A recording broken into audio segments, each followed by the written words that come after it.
Hi everyone, this is KJ with KJ Purdue Questions, and I'm here to talk about how to design your dorm room.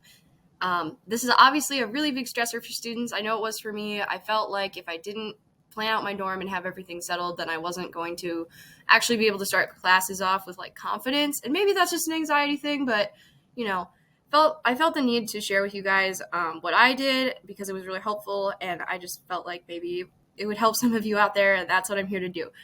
Um, I do want to start though with a quick apology. I know it's been a really long time since I've put a video out there. It's it's been kind of a crazy summer. A lot's happened, and I apologize. I've actually had an internship this summer where I've been working full time, and on top of that, I did take an online physics course, which physics 241, guys.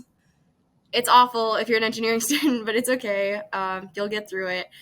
And honestly, take it during the summer. That's my little tip of advice for you, because I heard it was much easier over the summer, even though it was still super difficult, than it would be during the school year. So that's my little snippet of advice. And let's move on to actually planning out your dorm. Okay, so this is one of the slides that I made. First of all, make a Google slideshow. Make it because it's easy to move stuff around and it's easy to just visualize everything that's going to be in your room. The next thing you're going to do is put a table in. I think you can do like insert table, right? And you're going to do this, and then you're going to resize these boxes to all be squares, and then you're going to call that 1 by 1 squares down here. So everything in your room is going to be to scale, and it's easier to measure out and plan stuff that way. Next thing to know, most doors are going to be 3 feet wide. That's a standard door. It meets fire code. It's the easiest, the cheapest to do. That's what your dorm is probably going to have, because I know door dimensions aren't really easy to just find somewhere, because you're like, who's going to care about a door dimension? Well, we do, the ones that are planning our rooms. But yeah, so standard is 3 feet wide. Then you're going to also want to find out the best of your ability what location your window is at. Ours was almost in the center. This was in the Honor South building, but every single dorm had a different setup. Every single dorm varied in size, which was really frustrating. So yeah, PSA, do not trust the honors dorm room sizes, room layout, housing page, because it's wrong. There's types of rooms on there that the Honors College hasn't had since it was originally built. 2 years after it was originally built, and I think that was like 8 or 9 years ago now. They completely redid the inside. So now we don't even have some of the room types they show on the website, and we have other room types, and the triples look entirely different. So now we have triples, and they just don't look like the triples on the website. So just be aware. You're going to want to try and figure out what your actual room is. And if not, estimate between 12 by 14 to 12 by 16. Mine was 11 by 18, and I know it was one of the bigger ones. So yeah, just be aware of that. I'm sorry I can't be more help there, because just it all changes. Also, if you're on the 5th or 6th floor, you're going to have that slanted ceiling potentially. So just be aware of that. And I'm sorry, I really can't help you any more than that, because I didn't experience it or know anybody that did. But yeah, don't worry. It's mostly upper class. Well, not even upper class, and like sophomores that'll come back and stay in the Honors College to get those rooms. But if you do happen to get one, just be aware it might have a slanted ceiling. All right, now that you have your slides set up, you're going to have all of those measurements that you are going to take. So you need to go through and find all of the measurements for your big furniture items, rolling carts, sofas, futons, desks. There will be information on the Purdue Housing website about which desk you have and what the dimensions are of it, so you know how to plan around that. That's what this is here. This is the desk provided by the Honors College. So get those measurements and then draw a shape. I think all of you know how to use Google Slides, but in case you don't, there's your shapes. Click it, draw it, right? You know how it works. All right, so you're going to draw all of the shapes to the same sizes that you measured. And then keep those measurements on hand, because a lot of you are going to have the same furniture in your freshman dorm as you do in the next few years, or maybe in an apartment if you decide to do that. So just make sure you keep those on hand, put them on a Google Doc, or maybe just, I don't know, if the sticky note works for you, sticky note works. But like, make sure you have those so you don't have to go back and remeasure everything. Next, you're going to think about grouping. So as you can see here, we had all of this kitchen stuff on a big white shelf. It had like 3 or 4 tiers. And we basically had like our fridge on there. And then on the next shelf up, we had this set of drawers that we called our pantry. It just stored food. And then on the very top shelf, we had the microwave, which was a little high, but it wasn't the end of the world. It was totally fine. We didn't ever like spill boiling water on ourselves. It was fine to do that. But obviously, we didn't want our food spread out all over the room because just in case anything were to happen, like sanitary wise, it just didn't seem like a good idea. We wanted it all grouped together. As you can see, this is a dresser, but it's actually stacked. There's two here because you can stack your 3-drawer dressers that you're given. So be aware of that. Sometimes they'll be stacked when you enter your room when you're moving in, and other times they won't be. So stack them before you fill them with clothes. Make your life a little easier. As you can see, this is a rather large futon that I have here, and it's under the lofted bed.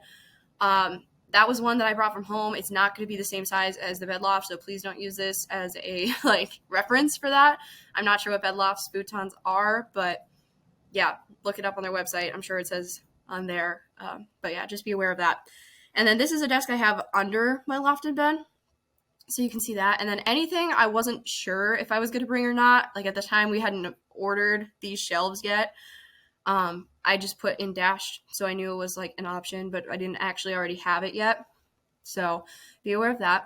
And now that you have all of this set up, you're going to know, all right, I can try and move stuff around. I can see, okay, what if I wanted to put my dressers, not in front of the window, but like, what if I wanted to put a dresser under the bed? That's where it would go, right? Or, okay, maybe we want, the futon outside and between the windows or something like that, right?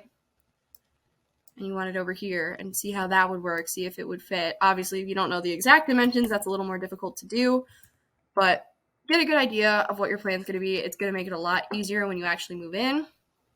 So good to know. And then you're going to want to share this presentation with your roommates, right? Or a roommate. And you are going to duplicate the slides. In case you don't know how to do that, over here, you're going to right click, duplicate, right? So that all of the furniture and everything comes in with it, but you're not going to interfere with somebody else's work. And obviously, as you can see, we go through a lot of different iterations. I think we had close to 20 different room styles that we were looking at just to see what worked best. And there were some that were like, yeah, that could work. And there were others that were like, absolute no's. For example, we didn't know that you couldn't put a bed in front of the window, even if it was lofted. And you were really, not blocking the actual space of the window. But yeah, so just so you know, you can't do that. But we also pointed out issues where we didn't know if we were going to stub our toes on these things because that's just not a lot of space to walk through. If you're going to loft your bed, you need to think about how you're going to get up to your bed. Climbing the slats is always an option, but it's not necessarily comfortable. I found it kind of hurt my feet. I tried pool noodles, like zip tying halves of pool noodles on there, but it wasn't super effective, and they did start ripping. But I did discover in the honors dorm, or any dorm that has the shelf on the top of the desk, you can kind of climb on the desk surface and then step on that shelf, and it's pretty sturdy. It's actually way sturdier than the bed itself. And then you can get up to your bed that way, and that works. Yeah. All right. This is an option we had where we decided not to do it because we couldn't put our shelves by our beds and have those nightstand options that we really thought were important, at least for us. My roommate did have a cello that she brought. I don't think she ever actually ended up playing it, maybe one time. But yeah, just like any large items that are important to you, make sure you map it out in here and just make sure that you have space to fit. It's just going to help a lot. Don't go into move-in day and just think, oh, we're just going to wing it, It's stressful for you. It's stressful for your parents. Just don't do it. Avoid at all costs. At least have some idea of what you want your room to look like. This is actually similar to what Julie and I had in our room. There was a little more because she lived alone for the first half of the year. Her roommate didn't show up to Purdue. And so when I moved in, we had double of everything. But this is actually kind of similar. This desk was turned. Actually, both desks were turned and laid under the bed this way. So it was a little bit tight. But when you have, the situation we had, it was just the best we could do. But it actually wasn't so bad. And we really liked it. And we liked having this big open space in the middle to just move around and everything. This was over here. Her desk was outside of the bed. But yeah, so it's a good way to visualize what your space is going to look like. I know it helped me ease my anxiety a little bit, and I just felt a lot more confident going into the school year and starting off my classes, knowing that at least my room was going to be able to be figured out and planned. even if that plan changed a little bit when we got there. So I hope this is helpful for you. And honestly, if you have any other questions, please feel free to email me. It's in the link to this video, or in the description of this video. And I will be very happy to answer any of your questions. One more thing I do want to add. If you're bringing a carpet for your room, which I highly recommend, put it down first. Don't be the kid that moves in and puts all their stuff in the room and then goes, oh shoot, we still have this carpet that now has to go under all the beds and the futon and like anything else you have in that space, and have to lift all of that up. It's doable, but it's definitely not convenient. It's going to take you a lot of time and effort. Just don't do it. And also don't move in at the exact same time as your roommate. Put the roommate with the carpet first.